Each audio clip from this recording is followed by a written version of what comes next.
Good morning, everyone. 15 years, over the last 15 years, we've seen a global financial crisis, a real estate bubble, and then a crash internationally, austerity programs, quantitative easing, a sovereign default, then an energy crisis, an inflationary crisis, austerity of monetary policy and rise of interest rates. And clearly, all these developments have had an impact in real economies and the lives of people, investors, savers, and consumers of our economies. And it is quite important, especially at a time where our relationship with the financial system and the maturity and the depth of our financial systems is what it is, to know more about what we need to know about the way in which the financial system works. And this brings us to today's topic, which is financial literacy. And I have with me a stellar panel, which I'm very happy to introduce. I see, starting from the other corner, Paul Mylonas, the CEO of National Bank of Greece, Mario Nava, Director General of DG Reform of the European Commission, Carmine Noia, Director of Financial and Enterprise Affairs at the OECD, and Vassiliki, Lazarakou, the Chair of the Hellenic Capital Markets Commission and a Bureau member of the OECD Corporate Governance Committee. And I would like to begin by addressing the question to you, Mario.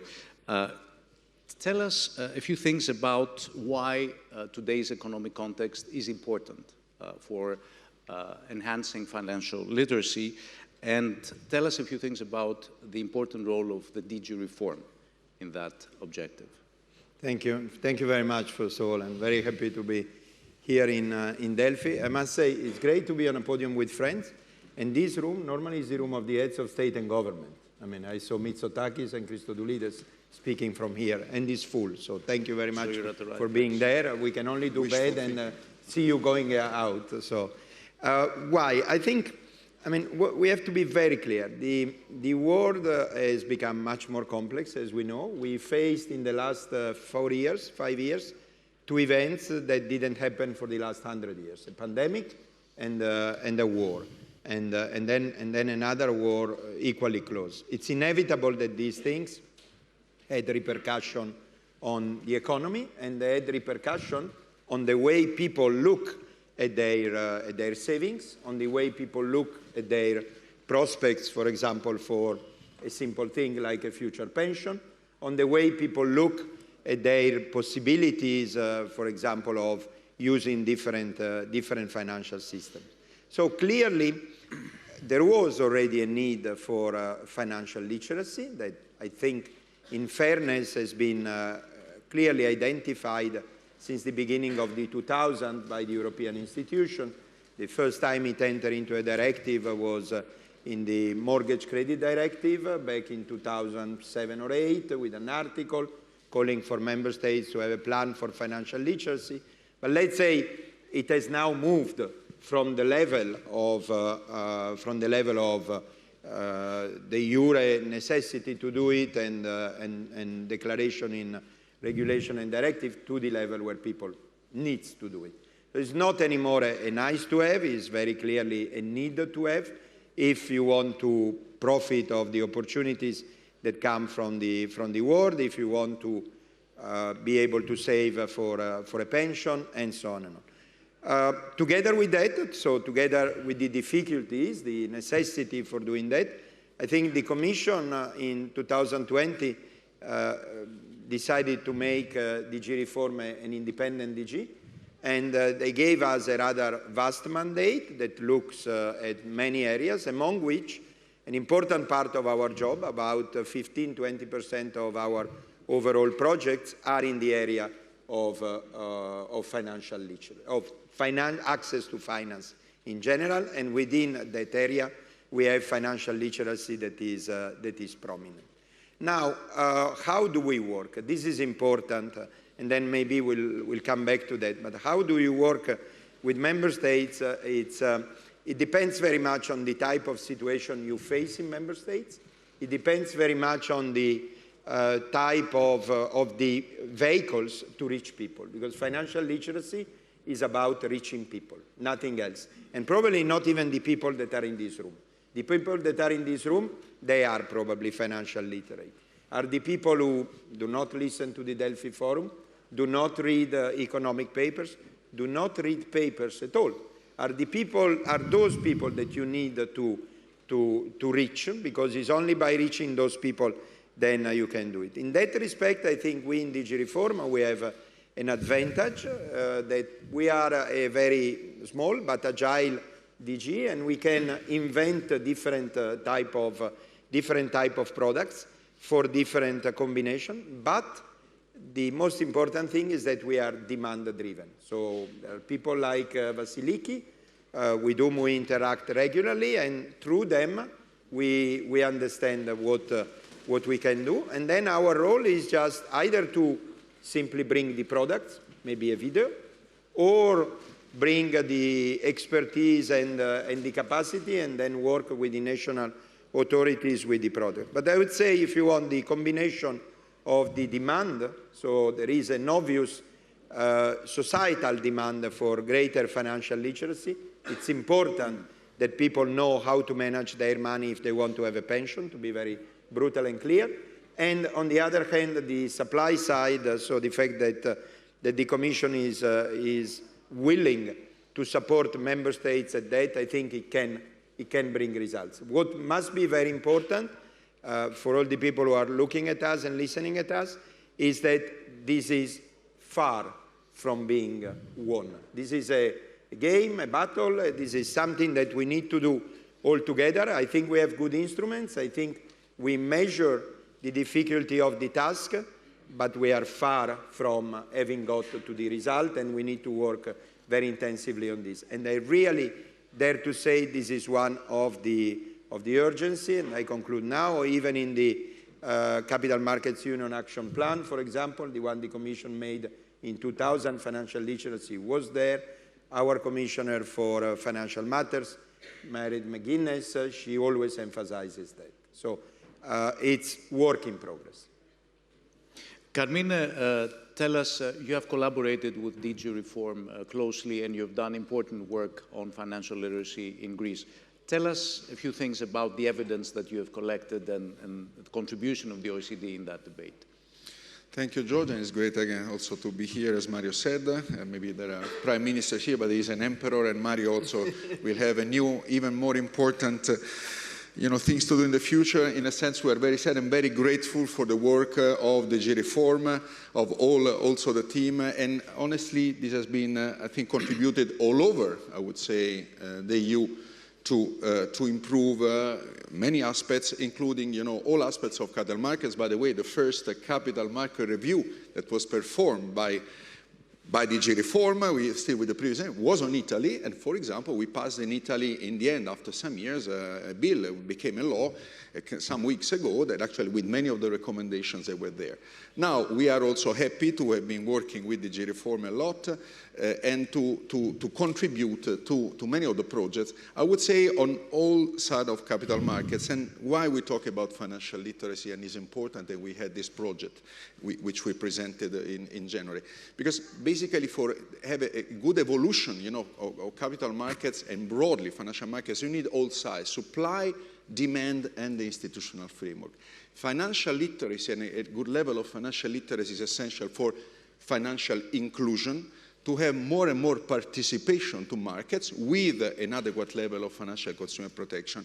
And I always say, this is a question, George, of financial democracy. I mean, it's important that we have conscious, with awareness, direct and indirect participation, of citizens to markets. All markets thinking for their future, thinking the future of their children, retirement savings. Warren Buffett is known to have said that you shouldn't save what's left after spending, but you should spend what's left after saving. So saving is an important part. We worked, and so also the evidence from Greece, we actually performed these, you may be aware of the PISA test, that actually they are performed also the OECD more in general, and then we have the part on financial education. By the way, the next one will be presented in June 26. But we had also the most recent data, and then the data that we also had, also thanks to the collaboration of all Greek authorities when we presented with Natalie the data in Greece. Now, on the one side, what is important too is that there is a growing use by all clusters of age, including young people, of, I would say, for example, of using credit cards, of having purchase. So like 60% of students in Greece, students and for us are 15 years old, they make purchases with a bank card. 10% in 2018, 18 is decades ago, meaning that they bought crypto assets 10% 5 years ago, so which is an incredible amount. So greater use, but not necessarily at the same level of awareness, of knowledge, of education, for example, awareness of risks, but also very simple things. Between 6 and 70% of students cannot understand, do not know, or do not respond correctly to what is the basics, compound interest, for example.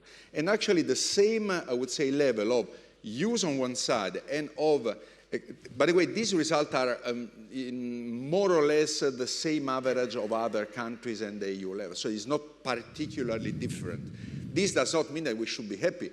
This means that all of us, we have to work, and this, again, has been the work also of the job. The same is for adults, okay? And adults, actually, there are also different clusters, and some of them are exposed more and more to the use, for example, of, let's say, digital money, but then think in particular, given also the more and more, luckily, we have people that live longer, but so maybe they are less aware, or, it's also the use of cards on others. So, and again, also on these, for example, simple evidence, 44% in Greece understand the compound interest.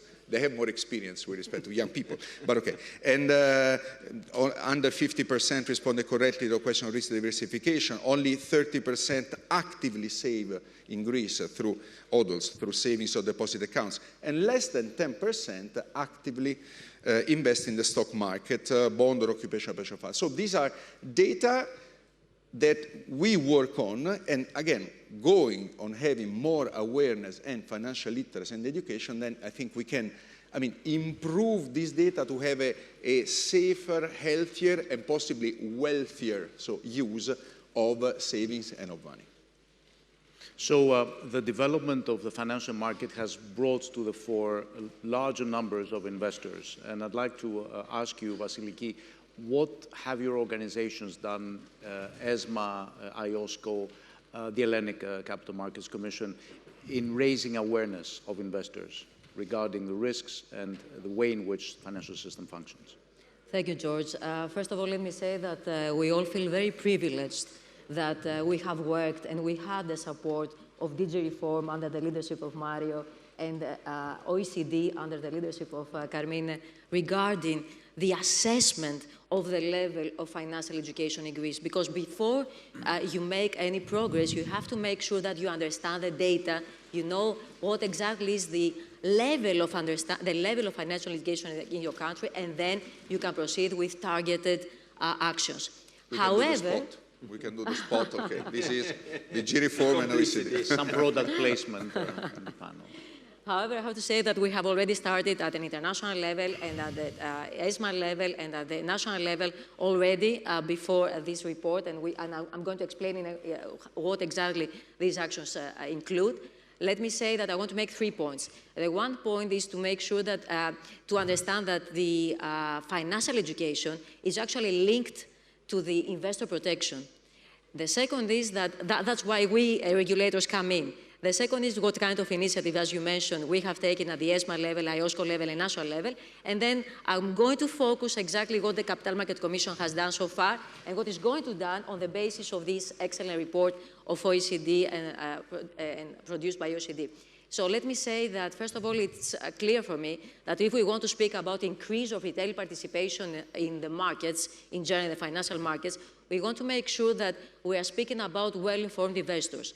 So how do we have well-informed investors? If they can understand what the financial consultant is telling them And then, on the basis of this understanding, on the basis of the basic knowledge at least that they should have, they can then take informed decisions about the investment proposals that they are they are receiving.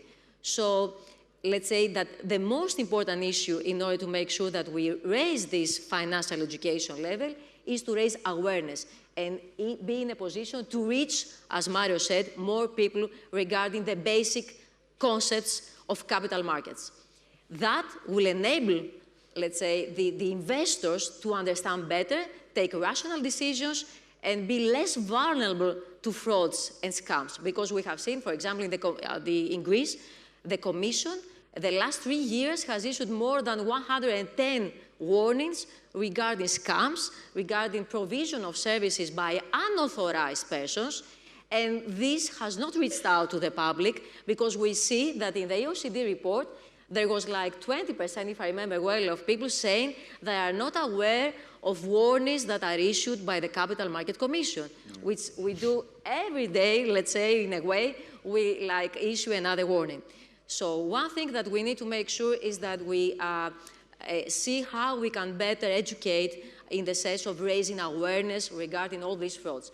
The second that we have done at the IOSCO level, which is the International Organization of Securities Commission, is try to have these investor weeks and try to focus on specific issues. And what was the focus the last couple of years was on the digital way of providing services, because we have seen the increase of digitalization after COVID-19. And we have seen how the digital, let's say, the digital use of financial services is right now #1 in the way the way provision of services is taking place, and also sustainability, which is another big issue. And ESMA, the European Securities and Market Authority, has already taken actions in this respect. For example, we have issued a fact sheet regarding answering specific questions about sustainability, what an investor should know about sustainability, what means let's say, suitability test in order to assess the sustainability options of an investor. Or also, we have made an piece, and in January 2023, there was a joint report by the 3 European security authorities, supervisory authorities, regarding the thematic report regarding the risks from digital and from crypto assets and all these issues. And thus, you see that there is a coordinated action regarding all these risks that are associated with investments. And at the Capital Market Commission, first of all, we join all these efforts. And plus, we have taken some other actions, like, for example, we have signed MOUs with universities in order to make sure that we start giving seminars and participating in lessons in classrooms in order to raise awareness to the younger generation regarding these important concepts of capital markets. And I see here the former chair of the Commission, Mr. Thomadakis, and also Mr. Ledakis, who are professors. And I hope that with their coordination, with their assistance, we can further reach the younger generation. Other than that, we have designed, and I can speak about that in the second round, we have designed now, on the basis of the OECD report, new let's say, ways and methods to reach out to the larger, let's say, population of Greece in order to ensure that we also try to contribute to this long-term target, which is the awareness of the public regarding the capital markets. So you've all elaborated on the importance of financial literacy and shown the variety of efforts that have been undertaken. I'd like to ask Pavlo, how are gaps in financial literacy demonstrated? How do they materialize when it comes to the actual behavior of households as users of financial products, financial services? Well, thank you very much as well. Actually, when I read the results of the financial literacy survey, I was surprised how high Greece ranked, because many of the characteristics of the economy suggest that we should do worse. There could be, part of the explanation could be the variance, because I think there could be a lot of people who are highly financially literate and a lot who are less so. But let's see the numbers and the characteristics. We have a large informal economy, lots of small businesses, and lots of self-employed, leading to characteristical problems of low access to financial instruments, low tax payments, etc.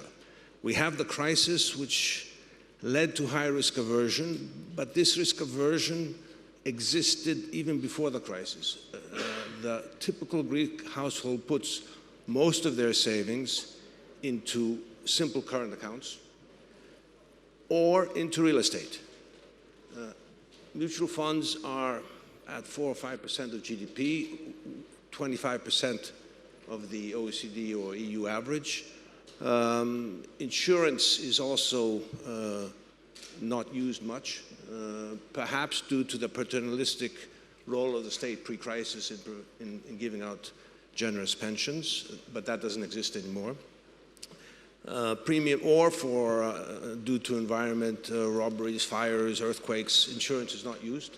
And you see premiums now at, again, 4, 5, 6% of GDP, 1/5 of the European average. So there is a lot to be done here to teach people to save. They're not going to get the pensions that they think. They're under-saving for pensions. Real estate is good, but it cannot be the only asset. You need to invest in financial assets. And then we go to the small businesses. Small businesses, it's a phenomenon that around 2/3 of small enterprises, representing around half of enterprise turnover, declare zero taxable income. That makes them unbankable. And you see that, and small businesses have about 5% of GDP in terms of loans, extremely small. So this is something we need to help small businesses understand what it means to become bankable, how to grow, and this will help the economy become far more competitive. So this is a big challenge. So for me, it is clear financial literacy has a role to play. We need to see what other countries have done ahead of us, and this is where the international institutions play a role, but we need effective action. I mean, we can talk about education, but at the end of the day, it has to be education that actually produces a change in behavior. Thank you. See what other countries have done. I'd like to ask Mario, what has the Commission learned from its comparative across different countries' work on financial literacy? We've learned a lot. Let me restrict to 3 main comments. Comment number 1, there is not a silver bullet. There is not a thing that works across. There may be in other areas. There is certainly not in financial literacy. What you must do is tailoring to either the products you want people to know or to the people that you want to know finance. So you need to act across those 2 lines. On the products, I want to say to my good friend Pavlos that the private sector has a responsibility. The private sector needs to make products which are easy to understand to the people. I have a very personal experience. My first daughter is a pianist and she lives in Germany. She knows about finance what I know about music, 0, okay? With the difference that I like music and she hates finance. So I managed to convince her that she needed to put up a pension because when she will be 65, I will be 96, so not able to help her. So I say, put up a pension because you have a variable income and some months goes well, some months not well. You need to think about the pension. I managed to convince her, and then she says, okay, I went in a bank, impossible to understand. Papa, you do it. You have a PhD in finance. After all, do it for me. Great. So I did the same. I mean, it's incredibly complicated. I mean, a private pension pillar 3, frankly, I have a PhD in finance, but it took me a lot to understand it. Now I have understood it. It costs a huge amount of money, obviously, because let's say the amount of benefit that they take from that is high. And to give you a number, over 41 years, either the overall benefits are above 150 basis points per annum, or you get out less than what you get in, than what you put in. So basic products, pillar 3, this is basic. Pavlos, you said it. People are not going to get the pension. I think we need to intervene. Third and last point, if you want to address people, which is the most ambitious thing, which I think is the example that Vassiliki made very clear of the OECD Commission work in Greece and financial literacy, even when you address people, you need to do it in a very tailored way. The needs of the pianist are different from the needs of someone who has opened a little business or the SMEs or else. I think we have a good experiment, which is, we have done it in Italy. Many years ago, Gentiloni, when he was Prime Minister, he put up something called the Center for Financial Education. And we saw that they were receptive, and with them we have done something called Quello che conta, what matters. And we have produced 13 or 14 short videos to different people, so to the youngsters, to the entrepreneur, to the little businessman, to the others. And they actually had quite a penetration, which is what matters at the end. So I would say no silver bullet, tailored penetration, and simpler products. So I think that I would recommend Carmine as your daughter's advisor on the pension plan, not only because of the vast work that his directorate has done on financial affairs and the knowledge on private pensions, but also given your specific work in targeting financial literacy, Carmine, the work that the OECD has done targeting financial literacy to youth, students, and young people in general. So would you like to tell us a bit more about that in the 2 or 3 minutes that I have? I use 30 seconds because now pushed by Mario. Now, I was a commissioner at the Italian Securities Commission before. I'm an economist, was in an association of companies. So I have 3 kids, and they never understand what I'm doing, and also to tell to their schoolmates what is. Papa is a commissioner, what is a policeman, or Papa is working in a think tank association. So the only time they were proud of their father was a couple of years ago. They said, Papa, so you are someone, you are famous. Why? You are on TikTok. Why I'm TikTok? I didn't know. And there was actually, you know, a short video taken when I was talking about financial education. And, you know, because we need, okay, necessary condition is to have the content. But then, you know, it's important, it's not just that, it's important how to communicate. And actually also data from Greece, this is interesting, shows that young people, they like, when they are exposed to this kind of programs, they are interested in learning more, and also others. Now, just to cut it short, obviously an important part of the work, and the work also thanks to the G reform, is to have national financial strategy. We launched, and again with Natalie in January, the G reform work, this in Greece. It's important in Greece you already have you have introduced financial literacy in the 21st century skill labs, so it's something that is there. The thing is that, okay, given that, you know, parents are what they are, that's why we need schools, we need financial literacy to be taught in school. In many countries, including mine, now this is going to be compulsory. And a parallel instrument, just to last, you know, add, and again, is a European work with the European Commission. We have developed actually what you teach and what you teach to teachers, because then the issue is like who regulates regulators. And then we have done this financial competence for children and youth recently. And really, the things that you have to teach different ages, the 3 clusters from 5 to 18 years old, really in practice how to approach. But if we do that, I think we can really have a result. And Greece is on the good way, and we have done this thanks to the G reform. And I think that all the different also ministries here and the competent authorities and the market, because we talk a lot with the market, are online on this. So, Vassiliki, what initiatives does the Hellenic Capital Market Commission intend to take? And do you have a TikTok account in the Capital Markets Commission? Unfortunately not, and I think we should do. We should have. Actually, we're planning to do something similar because we saw that in the report there are a lot of interesting conclusions regarding the level of young people and how they don't really have at all financial literacy. So what we thought is that the only way to approach the youngest is to make sure that we use these videos and podcasts and make sure that we can be more attractive to the younger generation. So what we're planning to do is planning to create these kind of videos. Right now, we have already finished a brochure that is with the title, Don't Invest with Eyes Shut.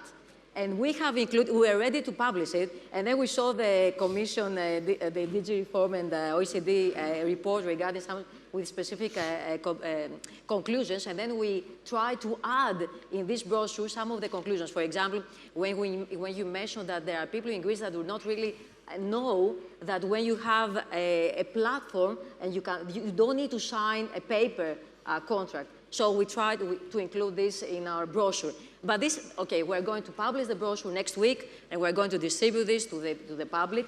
But still, this is not something that would be so much attractive as the video or the podcast. So the next step is to have a video or podcast or maybe TikTok in order to explain basic concepts, as I said in the beginning, of capital markets. Now, we're also going to assign to a university professor to help us, let's say, write some kind like a dictionary with capital markets definitions, but in a more elaborated way so that the investors can understand what are the products that they are investing in. Because we also need to make sure that they understand the products, especially the complex ones, and especially the new ones, because, for example, we have seen so many issues regarding, for example, the CFDs. They don't really understand what are the CFDs about. So we want to make sure that everybody is aware of not only the products, the characteristics of the products, but also the risks associated to the products.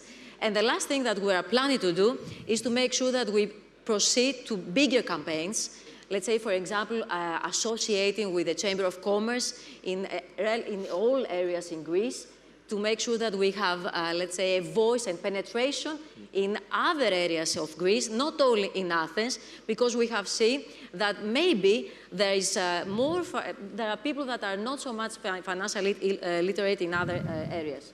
And we also need the assistance of banks and other stakeholders in this respect. So, Paul, you have the last word on the role of banks or whatever. Well, first of all, I think it's clear that when we talk about financial literacy, banks have an especially important role to play. And I don't think we've done it well so far. We need to improve our game. NBG, as the Bank of the Greek middle class, has an especially important role, I think, in this regard. And therefore, we are planning to put a big amount of our CSR initiative in financial literacy. We're going to form partnerships with people who know how to do these educational programs. But more than being passive, I think we need to take a next step, and I think being more active, face-to-face with people. We're doing it already with our small business customers, but I think the challenge is to reach out, again, to various segments, youth, silver, rural areas, etc., and try to teach people how to save, why you need to borrow, what's borrowing for, and all the other components of financial literacy. So watch this space, because we will be far more active, because it is our social responsibility. This has been very enlightening on a very important topic. Vassiliki, Carmine, Mario, Paul, thank you all very much. Thank you, George.